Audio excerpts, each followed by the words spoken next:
Welcome to Macon Memories. I'm Lynda Wright at Randolph-Macon College, and today I am interviewing Mr. Benjamin Ragsdale, class of 1966. Welcome, Mr. Ragsdale. Thank you. Yeah. To get started, I'd just like you to tell us a little bit about your background, where you grew up, and just about your life before you got to Randolph-Macon. Okay, I hope it's been in London the rest of the hour, right? I grew up in Sussex County. My parents met as school teachers, and after the very early years of having myself and my sister, we moved to Waverly and stayed there for the rest of our childhoods and on into my parents' older age. Waverly, in 1962, was and still is a small town in Southside Virginia, with Randolph-Macon connections, as all good local Virginia communities have, and Active Methodist Church, which I was a member of. And so I came into contact with Randolph-Macon after 12 years in the same school. There were a total of 200 people in that 12th grade school, 100 of them in the high school. And we were the largest of 4 white high schools in the county. So that's the community I grew up in. My father managed Farm Credit Office. My mother was a school teacher, later a school administrator, and I had a rural life where my activities as far as extracurricular things, we didn't have even the honor club and such. We had a student government, and we had for outside activities we had band, glee club, that kind of thing, but we didn't have much in the way of student organizations, except we had 4-H club, and outside the school, right down the street, we had the various churches, and mine was Methodist, and I was active as a young person and as a Methodist student in college, and on this campus, very active as a young Methodist. So that's where I had the opportunity to show any kind of leadership I had. And was there some particular area of school that you think is interesting to? I was just wondering how you happened to hear about Randolph-Macon, if you had, but now you might have addressed it with the Methodist Church. I alluded to it, and my high school principal was a Methodist, and recommended it because of his knowledge. Mm-hmm. And at that time, the denominational aspect of colleges was very important. Mm-hmm. You know, I think the Methodists, drawn Methodists. So thank you. So well, let me just say, since you mentioned that, in high school, I was our annual youth conferences were held at Blackstone. Some of you may know that. And I was elected president of one of the youth conferences, got to go to Kansas City to a nationwide Methodist conference on young people and sex and drugs. Sounds exciting these days, but we were against both, of course. And where was the conference? Where did you go? To National College in Kansas City. Okay. I don't know anything about that except that I got a little bumper sticker. But they were nice to us, and they had national staff come in and speak to us, and we were all organized to drink alcohol with very little enthusiasm, and we didn't even talk about the worst drugs. I mean, it sounds sexy now, but then the big enemy was alcohol for Methodists. When I got to college my first year, I represented supposedly 50,000 Methodist young people on behalf of the conference, speaking against liquor by the drink. I actually didn't get to speak, but I was lined up there, and the spokesperson from the Women's Christian Temperance Union went on and on and on, and I didn't get to speak. So it's a good thing, really, because it was kind of embarrassing at that point. I just kind of shrunk out of there. But liquor by the drink was a big thing Oh, in the 60s yes. in Virginia to get that passed. Exactly, yeah. I used to kid my friend Henry Marsh in the legislature. He actually voted against it, although he was liberal on most things, so... Right. Well, very interesting. They were the times. That's all I'm saying. Well, that shows a lot of leadership, and which is a theme I'm sure we'll carry on later in our interview. Well, so when you came to Randolph-Macon, you mentioned fall of '62. Mm-hmm. What was the campus like, the campus culture? You've mentioned that you were representing Methodist youth, so even though you were showing some activism, you were also a little countercultural on that issue. So what was the campus culture like generally? Counterculture and... You were counter, I would imagine. Well, I don't know. What was the culture like? Well, Randolph-Macon, as I hope it is today, it was really a surprisingly diverse place, because you had people like me from all the small towns of Virginia, who were not very liberal, of course, and our parents were not. But you also, even then, had a sizable group of young men from the north coming down for various reasons. Maybe they couldn't get in the Ivy League schools up there, so they sent them to the Ivy League schools down here. Whatever. So we had diverse views. We had a Jewish contingent. We had people who were liberal Republicans. Remember, it was 1962. So we were a small microcosm, really. And I don't know if you get that view from people often, but that's the way I saw it, because that's the people I met. And I remember hanging with the Jewish community there occasionally, because they said I looked Jewish. whatever it takes, I was just a little boy from Southside Virginia. How did I digress? Well, so when you came, and what sort of activities were you involved in, extracurricular, and were you a leader in any of those?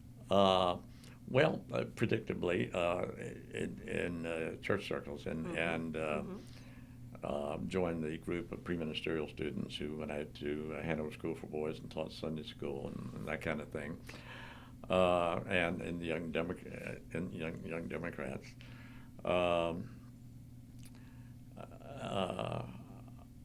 The people I admired, student leader-wise, were the debaters.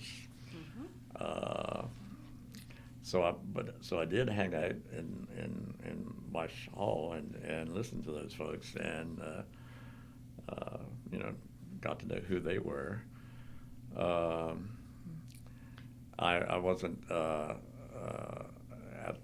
athletic, and although I was at my school the team manager and sometimes scorekeeper for our sports, as limited as they were. We had like a 6-member football team. Coach Grimm didn't find or I forgot who the coach was. Dean Grimm was the dean, but I forgot who the coach was. Nice guy. Didn't have a place for me to help out, so I didn't push that.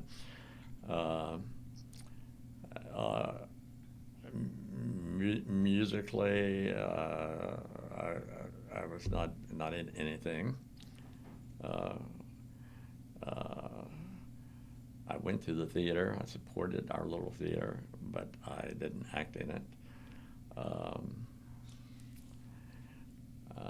I'd say I did spend a lot of time in the Methodist student movement, and that meant traveling around to different places in the state. Was chapel a requirement at that time? Daily or weekly, or? I think so. Yeah. And so you were active in the Methodist church circles, it sounds like. on campus. And you I was a mentioned protege kind of the chaplain, Doug Lawson, okay. along with others more esteemed. Right, and he was chaplain and then dean of students. He had two roles. I don't know, simultaneously, I doubt, but, well, right. No, he was just chaplain when I was here and active. Uh-huh, very good, okay. But his was a great role in educating the seminary directed people there at the college and others who actually came to church on Sunday morning. And he was a great personal counselor to many. And there was never any doubt. Let me tell you right off that he was a big influence. And I have a sermon that he, thank you, that he gave about that time, and the first couple of years I was at school. He was, I interviewed him also about the desegregation of Randolph-Macon because he was one of the driving forces for Haywood Payne to come. Yeah. Yeah. What did he say about the early days? Because he was careful what he did. I noticed, but at heart, all you have to do is read this little 2-page meditation. Well, this is the Kennedy he did the service he did for John Kennedy when Kennedy was shot. Anyhow, it's in here. You brought him up. Right. So he was very influential to you personally, and also on campus. I was just saying that he was the one. I interviewed him along with Haywood Payne, our first African American student who transferred here from Virginia Union. Yeah. The fall after you graduated, he came the fall. Haywood Payne came in the fall of '66, but fall after I should have graduated. Yes. Okay. Well, we'll get to that. Anyway, he was the one who was the primary contact with Haywood Payne, and they told a very moving story about how that happened, and that's also on Making Memories if anyone wants to listen. Well, I'll try to go catch that. But can I ask you quickly? In some, didn't Payne go to Virginia Union for a year or something? And he was a junior. He was a rising junior at Virginia Union. He was at Virginia Union 2 years, and he was invited. The way Randolph-Macon approached responding to the students and administration and just the desire to integrate was to invite to the 2 top students from Virginia Union to transfer with the scholarship. And Haywood Payne mentioned, it says very clearly, because they were good students and they could succeed. The other one, whom I don't know the name of the other student who did not come, but Haywood Payne came, and Doug Lawson was the one who was the main contact, and that's how he came. But he transferred from Virginia Union. He was a chemistry major, and he says he came because this was in 1966? In the fall of '66, and he graduated in '68. Yes. I don't mean to be unappreciative, but I was thinking about this a little bit over the last week, and I interviewed, and friends of mine have interviewed, a lot of people who were forced by some means into the Richmond schools under somewhat harsh circumstances. Small girls, boys. They were treated very sympathetically by their family and their community and their attorneys. I remember Oliver Hill took, in one instance, a young woman to West Hampton School over there in Richmond. You probably know where that is.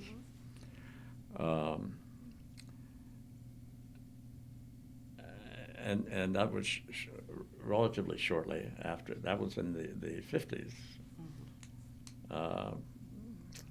not in the 60s, and not with the kind of preparation that Macon took. So I'm glad to see it done anytime, anyway. But the way it was, the length of time it took,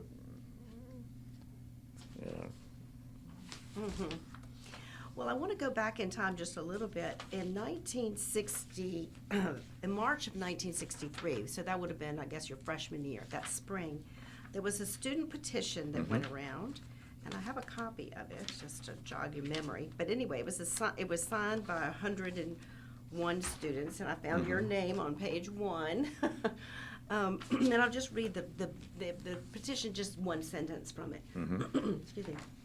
It says, "Our request, therefore, is that all applications received from qualified Negro students will be processed and considered on the same basis as those received from applicants of our own race." That's the summary. So that petition went around in that spring, and then the Board of Trustees created a committee to explore the topic. So since you signed the petition, we're here. I wonder if you had any memories of that time or what was going on campus. I'm not sure I've ever seen the actual petition. Can you give me a copy? May I have that? Yeah. Okay, thank you.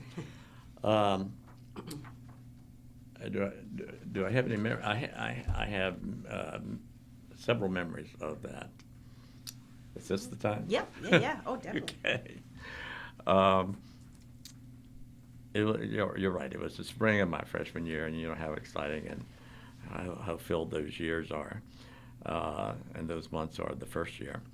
By the way, do they still have the tug of war where all the students are naked and they spray a big muddy area and have a rope pull? No. That would be a no. You're probably better for it. At least if they do, I'm unaware of it. just thought you could use that.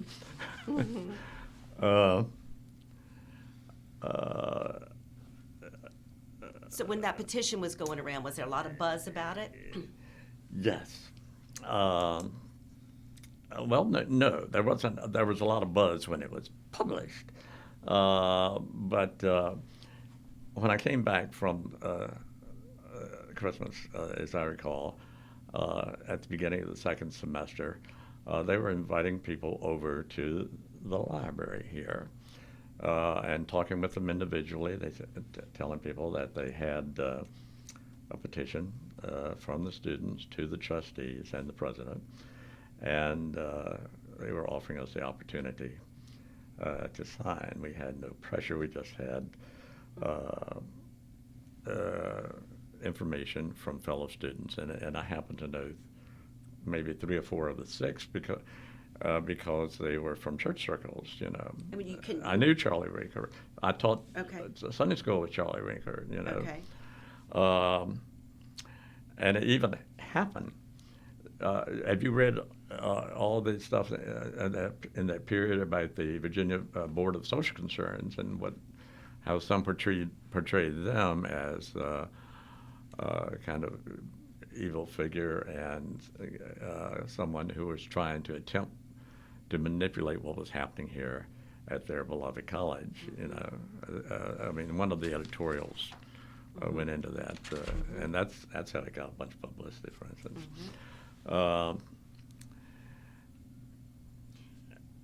And so talking.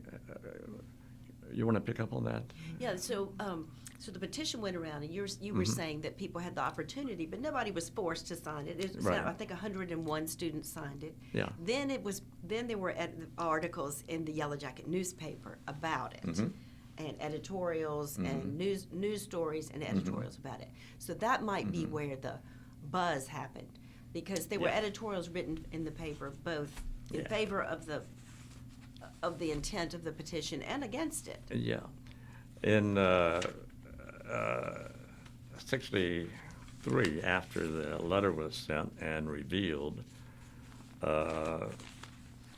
it was a little bit ambiguous, but it was strong in its overall tone of criticism for how it was handled.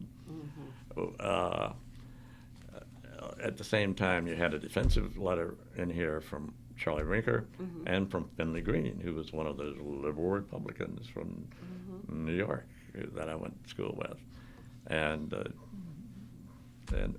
hung out with in politics. And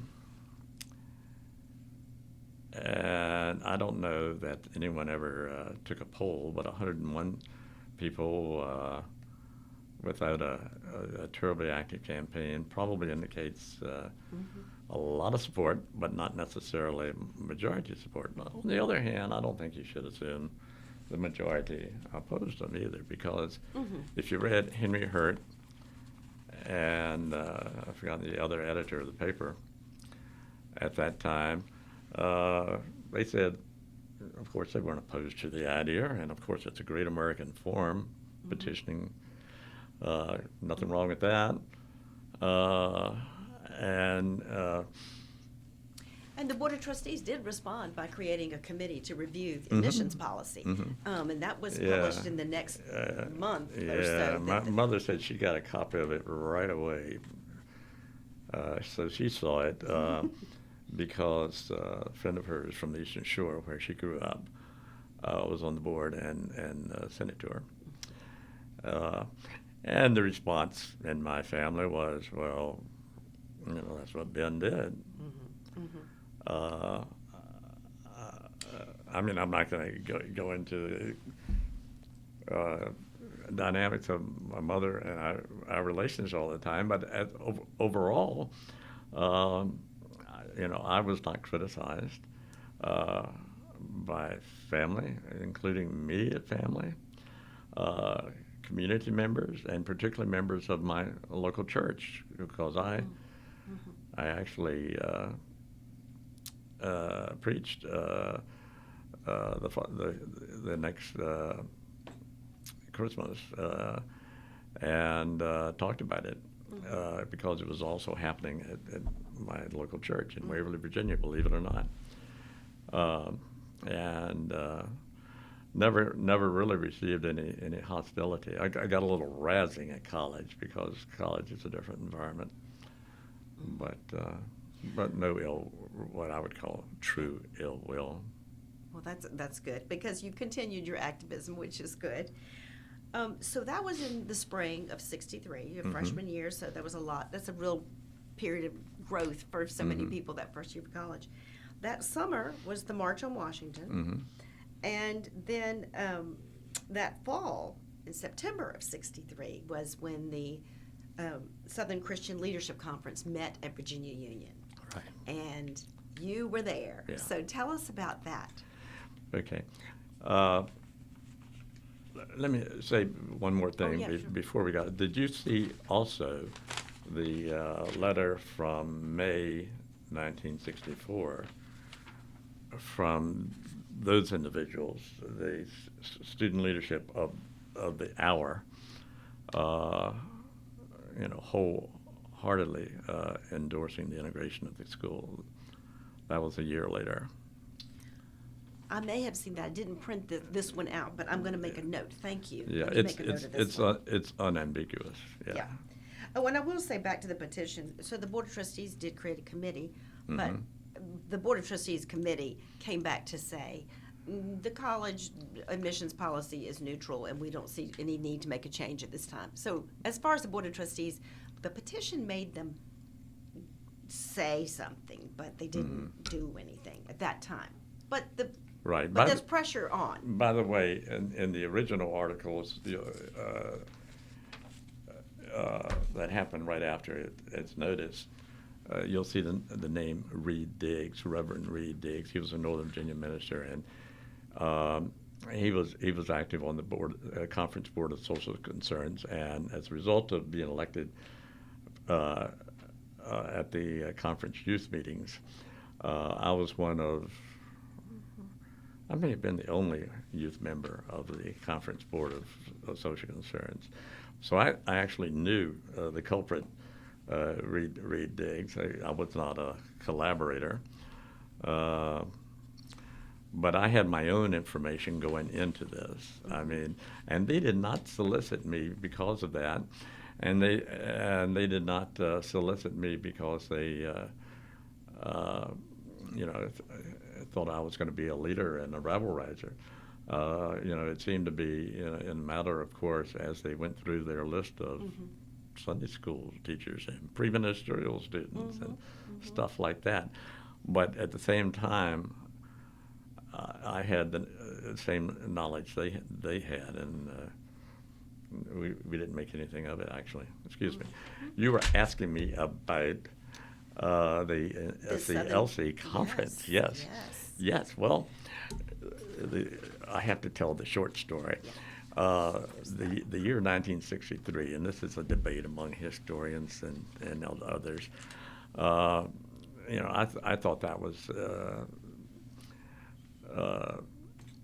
the most dramatic and meaningful year of the civil rights movement. Some people say it's 68. But the 1963 was. I thought so, and I became enthralled with what was happening in Birmingham, mainly as a result of sitting in this library and reading the papers and the news magazines. And then I didn't have a television myself, but I would try to catch one when I could, and watching the evening news and seeing the things that were happening, sometimes very frightening, where people were trying to buy things in stores, and people were trying to use public facilities. And, for instance, 6 years before that in Montgomery, we had the famous sit-ins in Montgomery in the bus boycott and Rosa Parks. And then this was the follow-up to that kind of, after a lot of preaching, a lot of organizing, a lot of stuff going on out there in the counties, particularly in the South. You have to remember, and now I'm going to preach, you have to remember exactly what was going on at that time, say between 57 and 63. We were experiencing what gained a lot of publicity worldwide when it was exposed and beaten in the Republic of South Africa. Apartheid, plain and simple. The separation of people on racial basis. The acknowledgement that one class of people on the basis of color were superior, and others did not deserve that kind of treatment or anything near it. And when it came to things that we consider indices of the quality of life. We're talking about things that they actually pay taxes for and then can't use, like swimming pools, public pools, and buses and public transportation where they can't sit in the front or wherever a seat happens to be available. Just because of the color of their skin. All this was going on throughout most of the South in this period, from the late 50s up to the early 60s.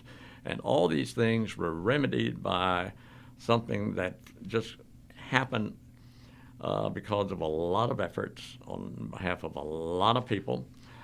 And it took preachers and teachers and legislators and grassroots organizers and protesters and all of those people to change things.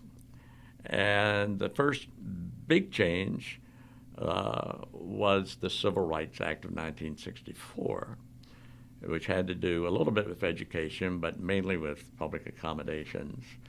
And I can just tell you what it meant in Richmond. First of all, Richmond students were on top of it. I was still in high school.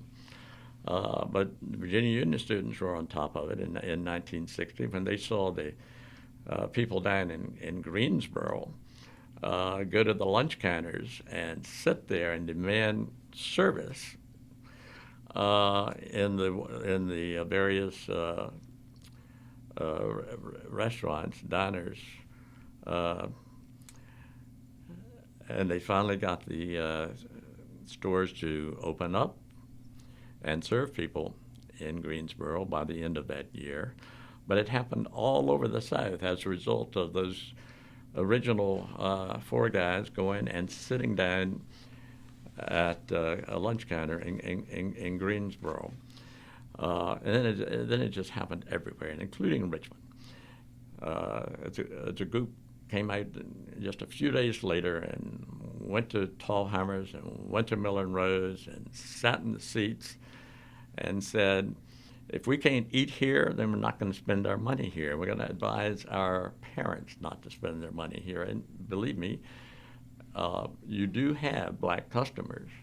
You may not let my mother try a hat on, but if she wants to buy that hat, you will sell it to her. How can you be so cruel? And it's that demeaning thing and practical habit across the board that has to be changed. And so it was 4 years after that we got the Civil Rights Act. And by that time I had gotten to college and I had connected with the civil rights law firm there in town, and I knew Henry Marsh and Sam Tucker and Oliver Hill, and they were right in the center of it. They were up there lobbying people like Ted Kennedy to make sure that the law applied across the southern states, and that it wouldn't be a paper law. And so that's what I remember about the meeting coming to Richmond. Then we had, at the beginning of the summer, after we had Birmingham. This was in 1963. Birmingham was, I think, the most significant turning point of the civil rights movement. And it went on for months against really cruel physical opposition from the police chief and others, and determined protest day after day by the whole community. In the end, they ended up using mostly children at the forefront of the demonstrations. And people said, well, that's not a good thing to do with children. But it wasn't just the children. It was the parents. It was the local churches. It was the local black businesses. And it was the community themselves. They talked about these things and made these decisions about who was going to go and when and who was going to look after them, and if something happened, who was going to be there to care for them. And that's, largely the way it happened in the end. Of course, we had a lot of dramatic moments. They sent Martin Luther King to jail, and he wrote a very famous letter from the Birmingham City Jail, which mainly pointed the finger at white liberal clergy who wanted to wait, who wanted to go at it a little slower. And you heard the phrase, the fierce urgency of now, and things were at that point in 1963. And Birmingham folded after a long struggle, and by the end of June, or by the beginning of June, things were at an inflection point. Lord and behold, Edgar Evers was shot in his front yard, the president of the Mississippi NAACP. After that, very soon after that, John Kennedy, my president, I had supported, and had been very slow to move on civil rights and do the bidding of so-called liberals, made a dramatic speech to the nation.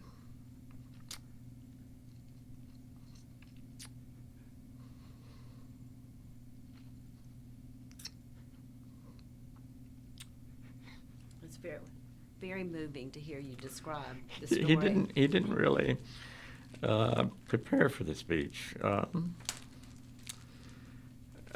His staff wanted him to talk to them and take a day or so, work on these remarks, and he didn't. He said, "We're going to do it tonight, 7 o'clock, whatever." And he said,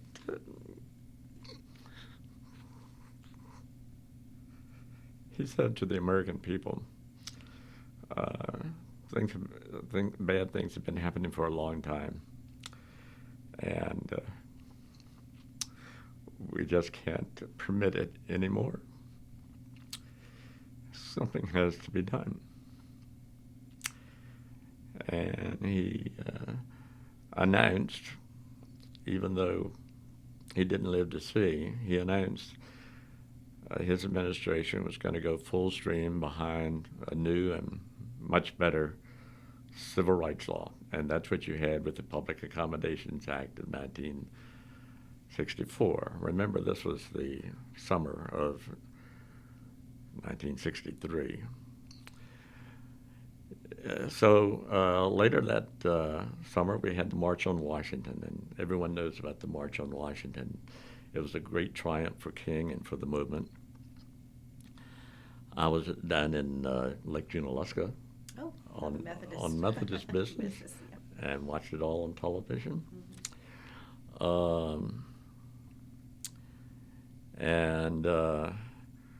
Do you know if any Randolph-Macon students went? I know Randolph-Macon staff went. I'm sure they did. For instance, when John F. Kennedy was shot, a classmate of mine and I, we hitchhiked up to Washington and to watch the caisson go by. And who should we see right there in the caisson was Dean Krim. Oh. I mean, just people came from all over, from whatever circumstances, and paid their respects.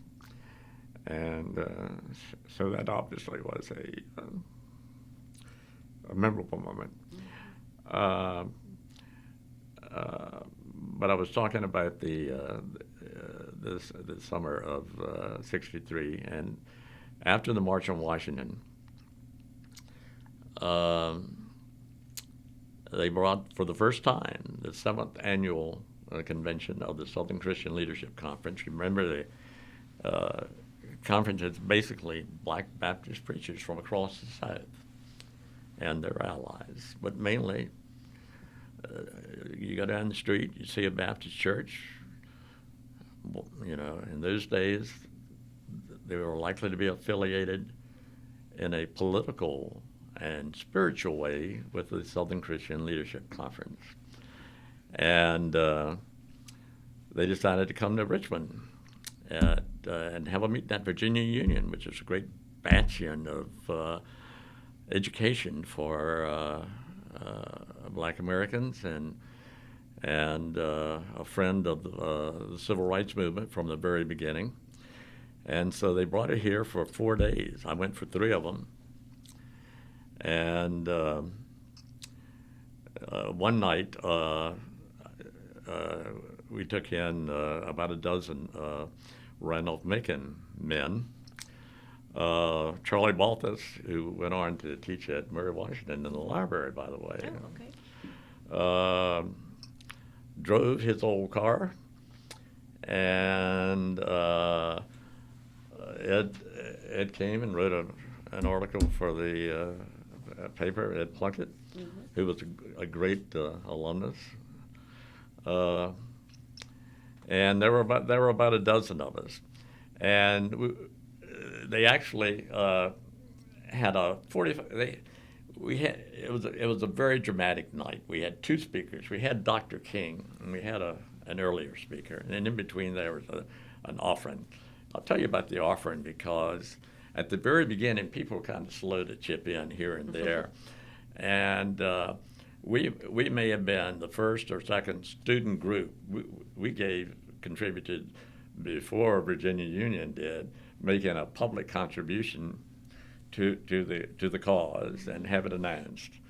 Our people, well, maybe we had 15 people there. I don't know. The article said 15. Yeah, because we only raised $12. Actually, it was $11 and something. Yeah.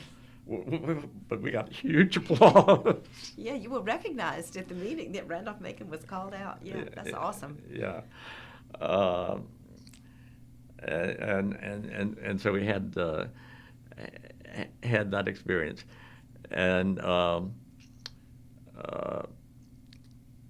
then soon after that, to put it in national perspective, the 4 little girls were killed at the church in Birmingham, which just shocked the civil rights world and most of the United States and a large part of the rest of the world. What's going on in Birmingham? What's going on in America? Not unlike what's going on today. But you got to speak with Dr. King after this event, I gathered, or on the way out, or one of the days. One of the days, I got to speak to him, and he was with his colleague Andrew Young. I see the picture. Yeah, Andrew Young, and yeah, I did. That was a treat. Anyhow, I was going to say that particular night where our contribution was recognized was a great night because we had Dr. King speaking at the end, but we had at the beginning we had Adam Clayton Powell, who was a very colorful congressman for many years from New York City, and the pastor of the big and famous Abyssinian Baptist Church. And most of us think that we've never met a better speaker than Dr. King. But I have to confess to you, and I've told this to anyone who will listen, if you haven't heard Adam Clayton Powell in person preach, then you will go a long way to find anyone better. He had little old ladies standing on top of their folding chairs, waving handkerchiefs. You never saw that with Dr. King. That must have been quite an inspiration for this pre-ministerial student. Well, it was, for a pre-ministerial student, absolutely. So that was just a neat experience, and that was, we all enjoyed that, and Ed Plunkett wrote about it, thank goodness. And then later in the week, they finished out, and I went up and listened to him again with Dick Gregory, who was a very popular guy and comedian and moral spokesperson, and remained so for a long time. I last saw Dick Gregory at a rally in Washington with Nancy Pelosi and Barack Obama about the Sudan crisis. So there's always a thread of good people doing good things, and they need to be supported when you have a chance.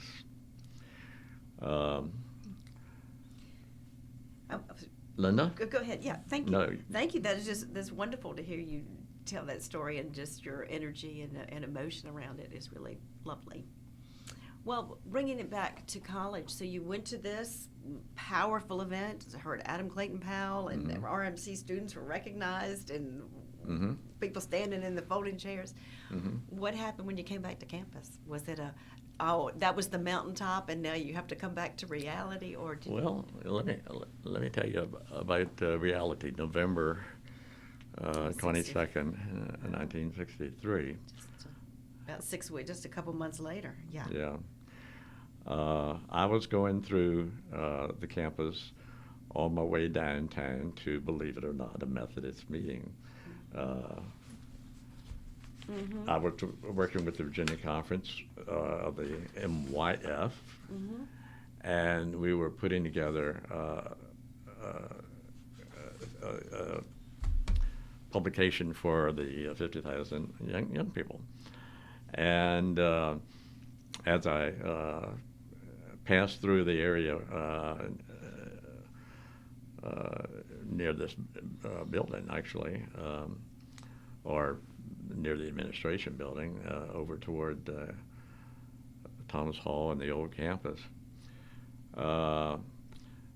someone yelled out at me something about Kennedy, and it may have been, did you see where Kennedy's been shot? And I thought they were just razzing me because I was known to be a Kennedy supporter and a young Democrat, and I thought they were just giving me some crap. And I walked on, and I went out and hitchhiked my way into town, caught a bus in the north of the city to go out West Broad Street to the Methodist building. And when I got on the bus, I noticed everyone was just stunned. Not only did they not know what to say to each other, but they were crying, and some were hysterical. And most of the riders of the bus were African American, and as you got on, they asked for new news, and people would, so it was right after Kennedy had been shot. I was on the city bus going through the middle of Richmond, and the reaction varied. Most black people who got on the bus were distressed and crying. The occasional white person was less positive, and I remember one said, "Well, good riddance." I just kept riding, and when I got down to the Methodist headquarters on West Broad Street, we all talked about it. And we decided we would have a communication with our members statewide, and that's where this little thing came from that I have here. Thinking about the situation, what it meant, and what was to come. So that's what happened soon afterward. And we had a respectful service on the campus, of course, very sober. Doug Lawson made great remarks, and I have the program here. I can't say that anything changed, except a lot of distress and a lot of remaneuvering wherever you were in whatever circles you ran. A lot of maneuvering as to what you were going to do next, if anything, when it came to social and political action. And of course, it had ramifications for me. Well, of course, when Kennedy's assassination, that was the first of that type of. I'm stunned, I'm sure, is the response. We've experienced so many things in a similar vein since then. You alluded to the fact that you were class of 66, or when I should have finished in 66. Tell us about your experience at Randolph-Macon, about your academic experience Okay. and what you majored in and some Okay. things like that. What happened? I was a sociology major at the beginning and throughout my Randolph-Macon sojourn. I should have been in the class of 66 if things had gone normally. I was not a great student, and B, I was totally diverted by current events. At that point, I was increasingly committed to the civil rights movement, and by the way, forewarned after that, following in the footsteps of Dr. King, and who I marched with in New York City at the beginning of the anti-war movement began to go strongly, and so I was also involved in that.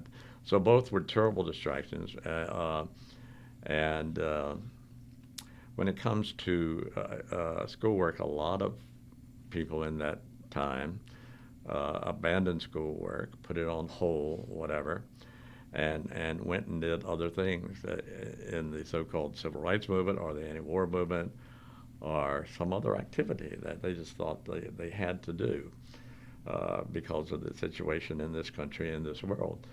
And I was one of them. Now, was that smart?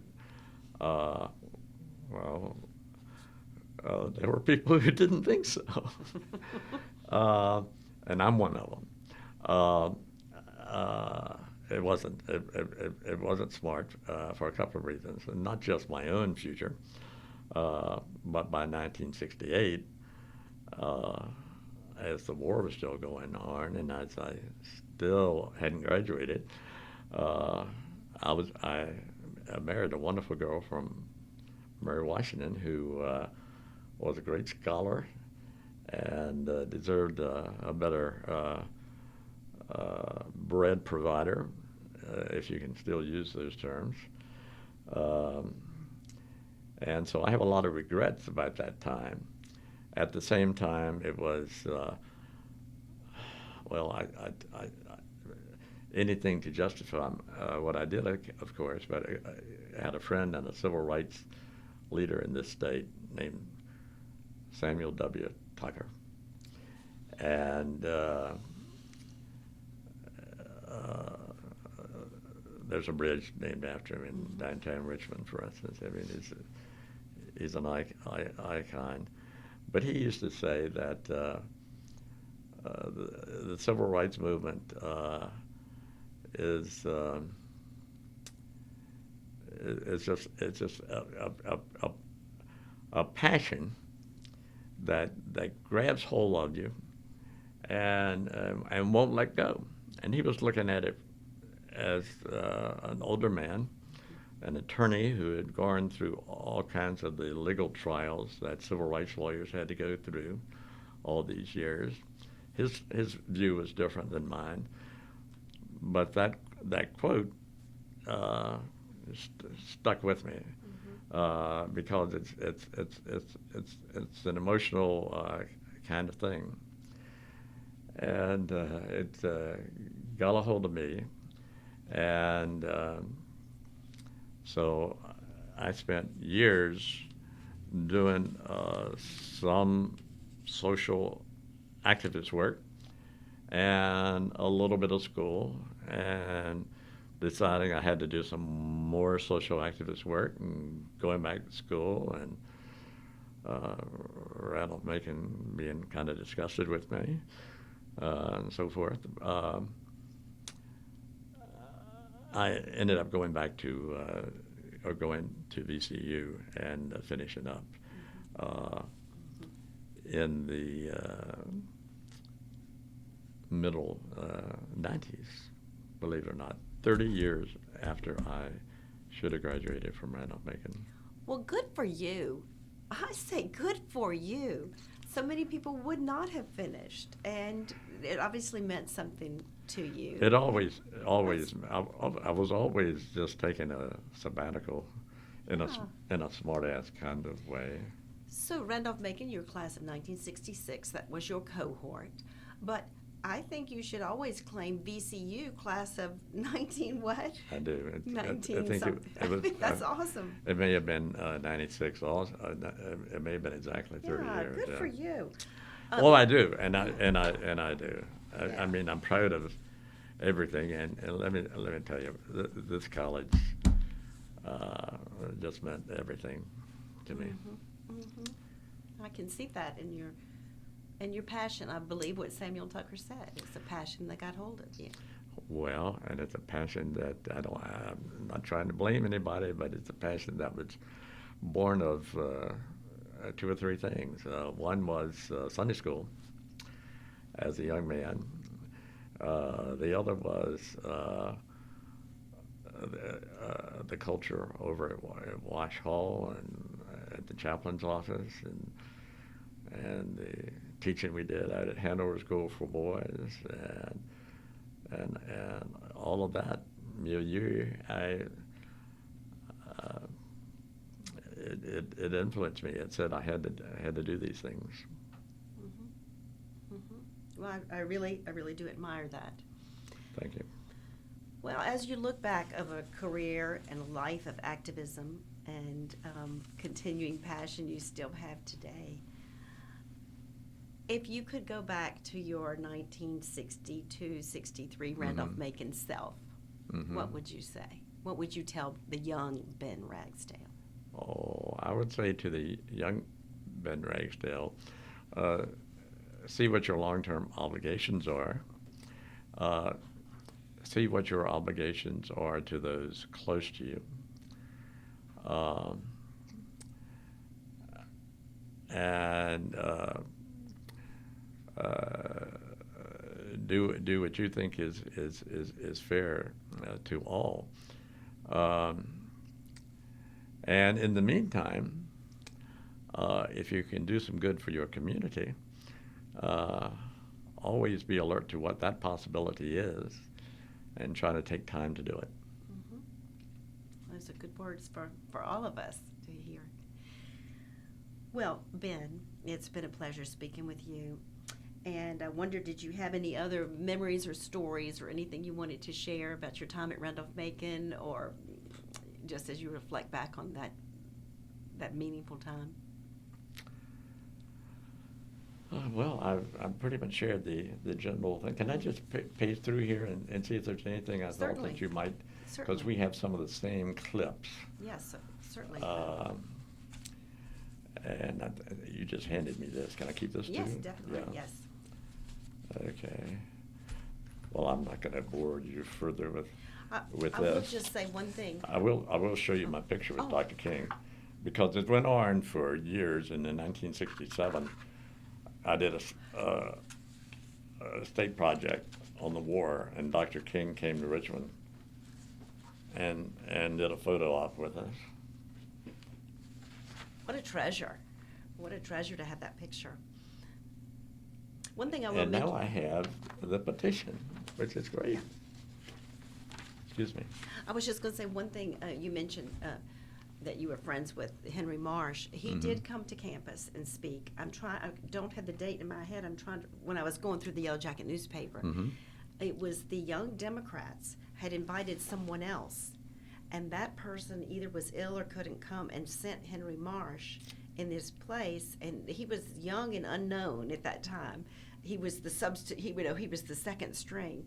And I loved that, because going through now, knowing what a leader Henry Marsh was, it was like, well, I can't even remember who they originally invited, but who they got was really awesome. I was the one who invited him. It was Charles Mangum, or I forgot his name. Oh, you were the one who invited. Oh, with the Young Democrats.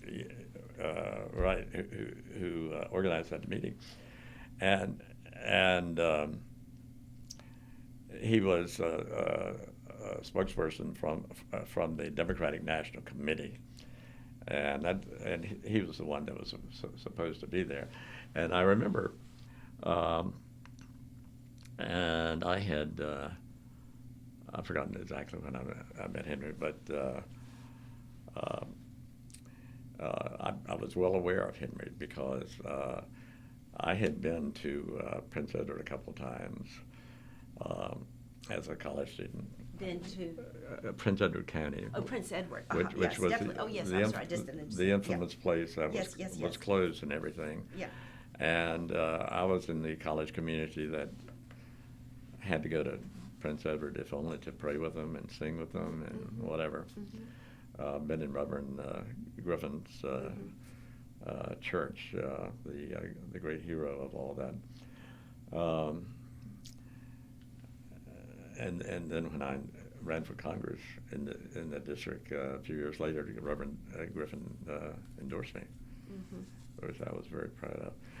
But I was talking about the March meeting. I had to build up Henry because I thought it was equally important to have young Henry because he had just won a procedural case closing out the closing of the Prince Edward schools. And so there was a real reason to have Henry and to listen to Henry. And the only problem was Henry was a young lawyer then, and he just talked and talked and talked. And if you're talking to our group, college students have limited interest. Yeah, well, I'm so glad to know that your connection with that because it's part of the story that of of Henry Marsh coming to campus, and I didn't know you had a connection with that, so I'm very pleased to know that. Yeah, that was very special to me. Here are a couple of young Democrats named Ben Ragsdale and Ben Brockwell with Governor Godwin, and a UVA student and a Virginia State student, sometime in the 60s.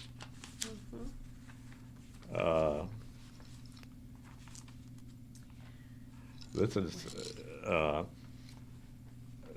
is me and campus liberals serving as a panel for James Jackson Kilpatrick. Oh, yes. You have that? Yes, I have that when he came to campus because, right, there were student leaders on both sides of that story. Finley Green that I mentioned earlier, right here, looking sophisticated with his cigarette. I think. Let's see. Yes, I know when Kilpatrick came. Yeah. Well, you had. And then I had another thing with when I was going to VCU. I got to interview Kilpatrick again. It so happened he came to the School of Communications, and that was very interesting. Anyhow, I wanted to tell you because it helps with context. In 1963, the same year, I was invited to lead the service at Christmas when I got home, and it was in the middle of or immediately following a time where I had spoken to the local board, the official board, opposing the closing of the church if any black people came to worship. In the early 60s, you had a nationwide movement of churchmen who decided they were going to do kneel-ins at white churches. And they threatened to do it at Waverly, but they never came. But our church got all upset about it and had a big meeting and officially voted to block all the anyone who came who had dark skin in 1963. And